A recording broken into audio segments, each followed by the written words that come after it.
Hey everyone, a big hello to all our listeners. Today we're going to be covering digital transformation. As you all know, digital transformation has become a buzzword of sorts today.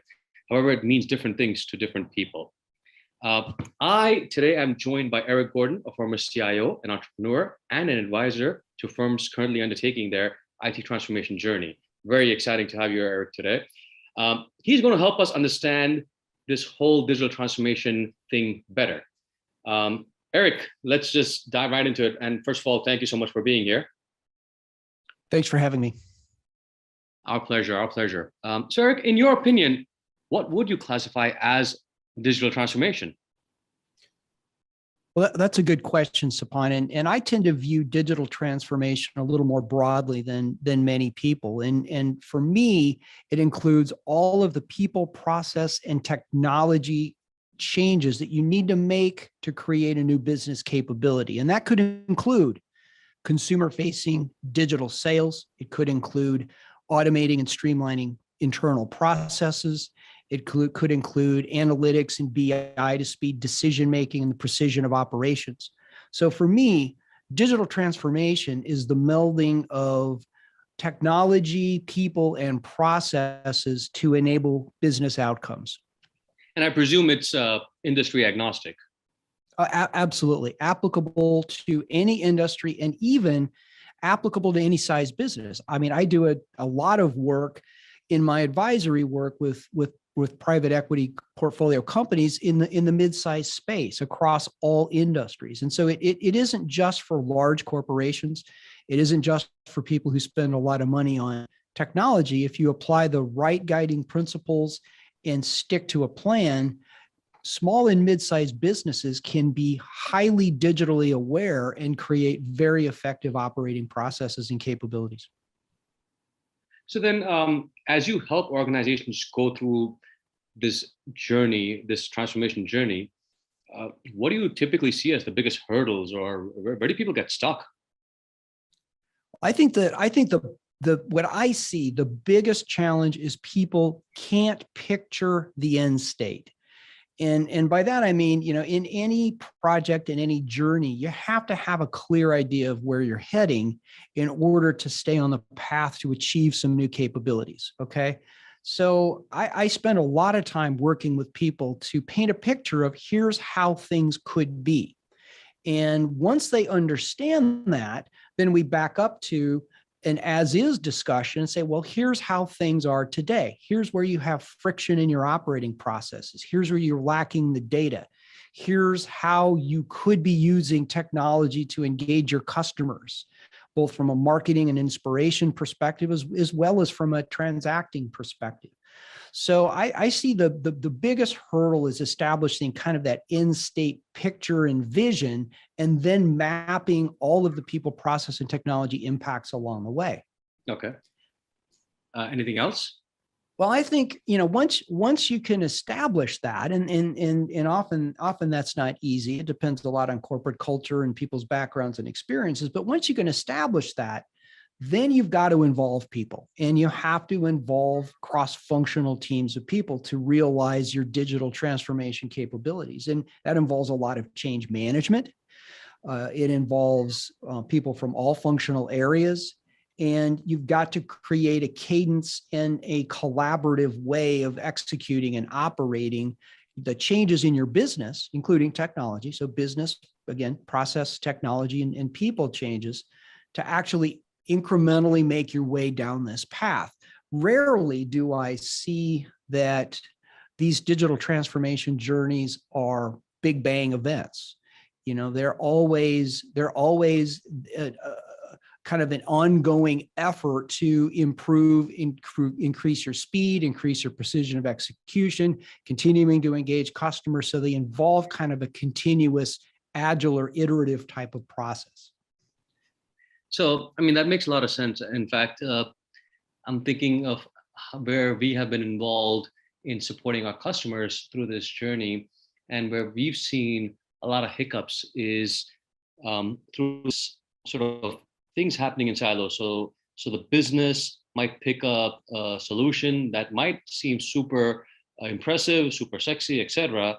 but then often IT is not involved, or possibly another supporting function is not involved, and then you see these things fail. What's your view on that? I mean, is that part of the change management process or the cross-functional teams? Where sort of do you see that fit in? Because this is probably where a lot of great software or great tools, just don't get adopted. Well, that's a great point. And what you're seeing in the industry is enterprise software providers have shifted their sales strategies to focus on business leadership. Right. And if they can sell the C-level on their capabilities, then part of the messaging is usually, well, hey, you don't need IT. Our software is configurable.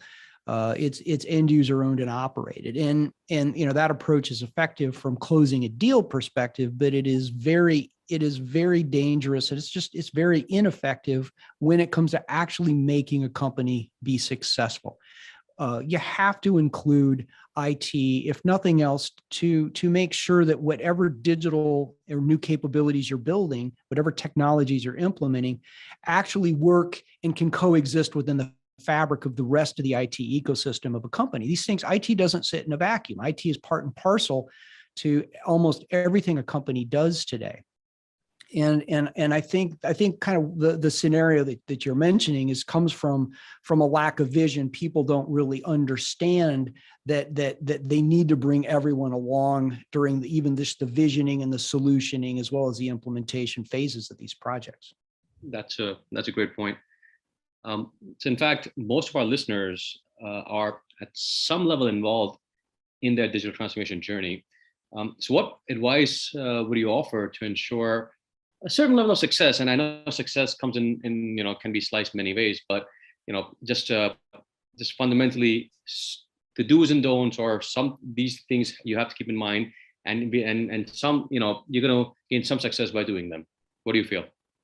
Well, there's several things. We've kind of covered some of them so far today, Right. but I would reemphasize a couple of things. What you're really attempting to do as a company, as a business, is create a capability that enhances business value, either through increased EBITDA or just increased enterprise value or speed, or some sort of business value driver. And so you always should link your technology and business changes to what's going to create the most value. So that would be the first thing. A lot of people lead with technology.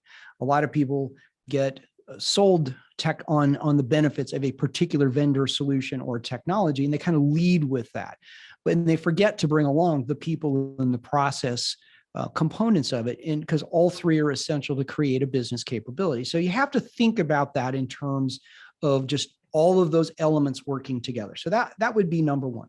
Mm-hmm.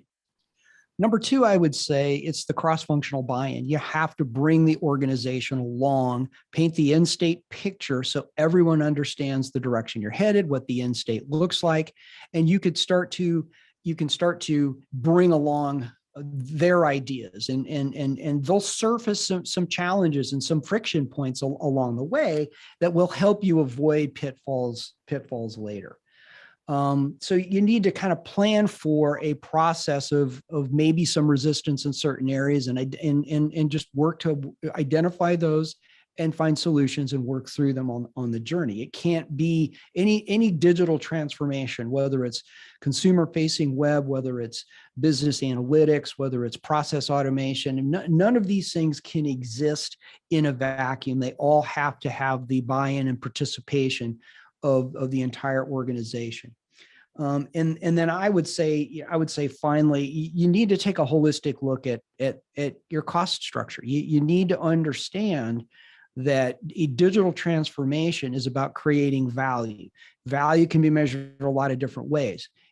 What it costs to create the capabilities is about more than just the cost of the software.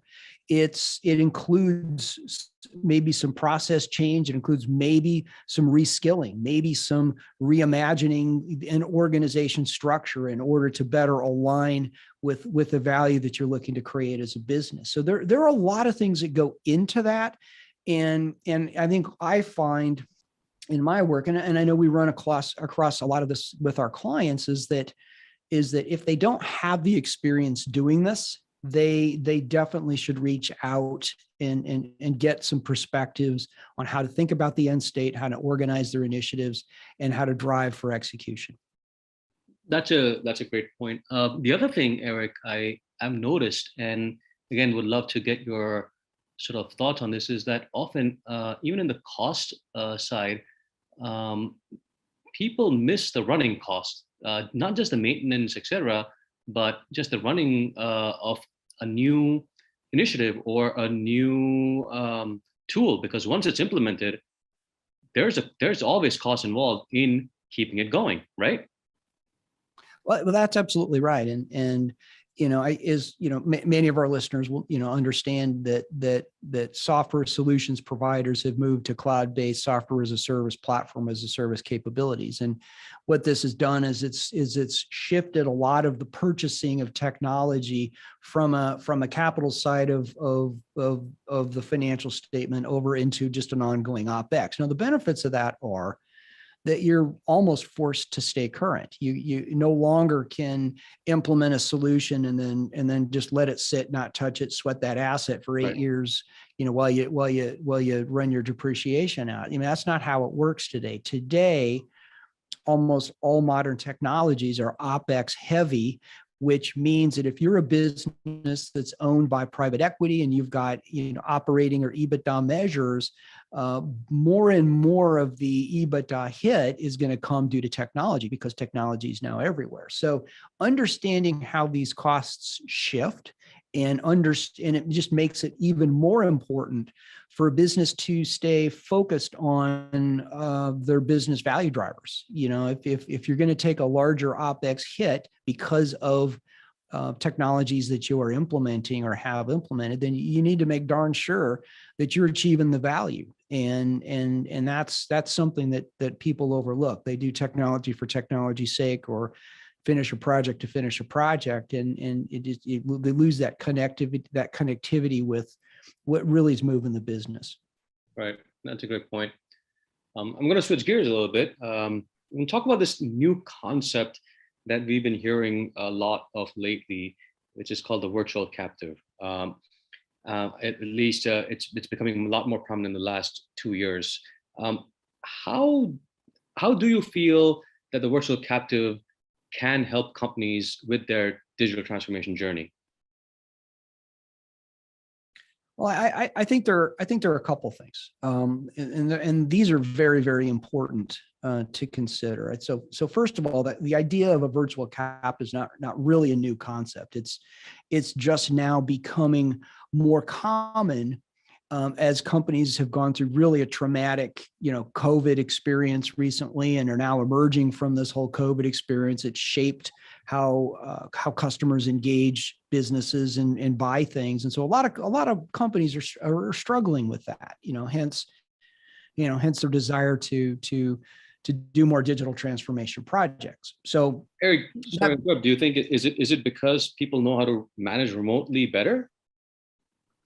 Yeah, I think it's because people know how to manage remotely better. Customers expect more buy online, pick up in store type capabilities. I mean, you can't go to a grocery store today and without having to dodge, basically warehouse, carts of people picking orders for customers that have purchased online and plan to pick up.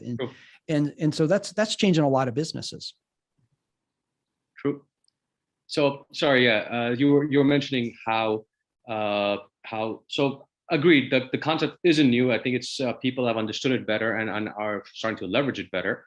But how can a company leverage it, in a meaningful way through their digital transformation journey?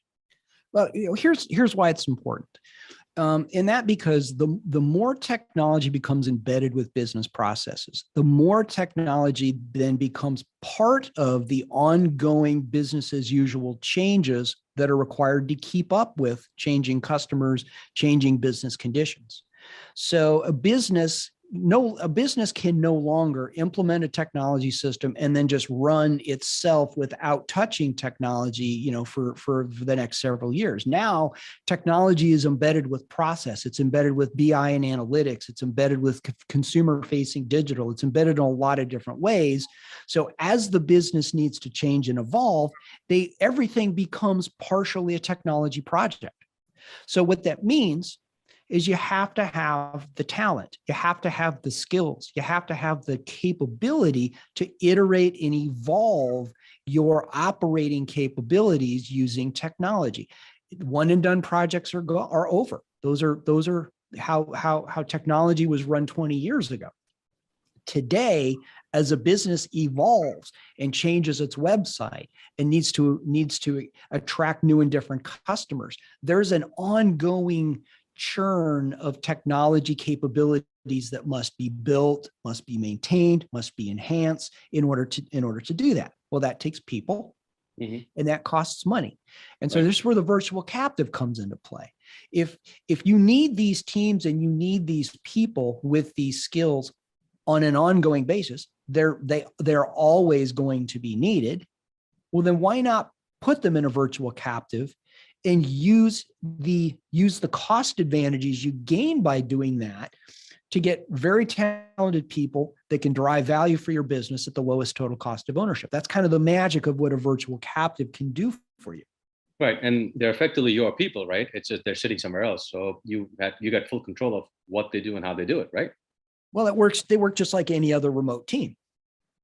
Yeah. And companies today are competing for talent in the U.S. on a national market. So, if you go to hire, say, you live in, let's say you live in Dallas, for instance, you try to hire a technology person, you're now competing with companies from California that are trying to hire Dallas-based employees to work remote. I know there are a sizable amount of Walmart employees, corporate employees here in the Dallas market. And so given the fact that the talent market in the US has become national, it's forcing companies to look elsewhere to meet their talent needs. And a virtual captive setup in India is a perfect way to tap that talent pool in India for these capability building digital efforts, whether it's BI skills or web skills or process automation skills or something else. It's a perfect model to do that. So then, do you think the virtual captive, given the cost advantage, it's an opportunity for an enterprise to invest in newer technologies at a significantly lower cost structure? Do you feel that virtual captives can sort of facilitate the process of getting into the next gen technology adoption, or even the new age stuff that we're talking about, whether it's blockchain or metaverse, etc. Do you feel the virtual captives can sort of assist in those areas as well? Absolutely. I think those happen to be the areas where I think a virtual captive works best, because in many cases, adopting newer technologies involves a certain amount of trial and error, if you will, a certain amount of R&D. Every company is a technology company, and that's what the private equity firms I work with now say. Everyone they buy, they view as a technology play, and how can they leverage technology? Well, sometimes it involves an amount of experimentation. So you can get that on a more cost-effective basis by leveraging something like a virtual captive. And in many cases, companies, and I see this happen all the time, business leaders look at the cost of domestic resources, especially technology resources, as huge barriers to doing things. And so many times they just don't do things because they can't afford it. They can't afford to keep those technology resources on an ongoing basis. And the virtual captive and kind of how that model works just brings a tremendous amount of capability and capacity at it's just a fraction of the cost. So it just opens the doors for a lot of things.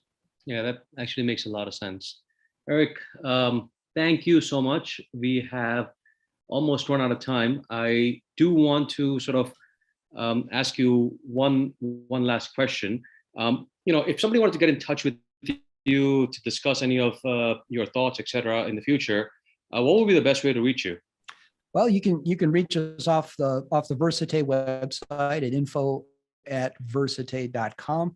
You can reach me at eric.gordon@versate.com, or through the Systems Plus website. We've got plenty of case studies. We've got plenty of really, really rich content and material that we can use to help people define their end states and develop their journeys and make themselves successful with their digital transformation efforts. Fantastic. Thank you once again, Eric. I think our listeners will really, really appreciate your thoughts and a lot of fantastic insights. So thank you once again, Eric, and thank you to all our listeners. Until next time, talk to you then.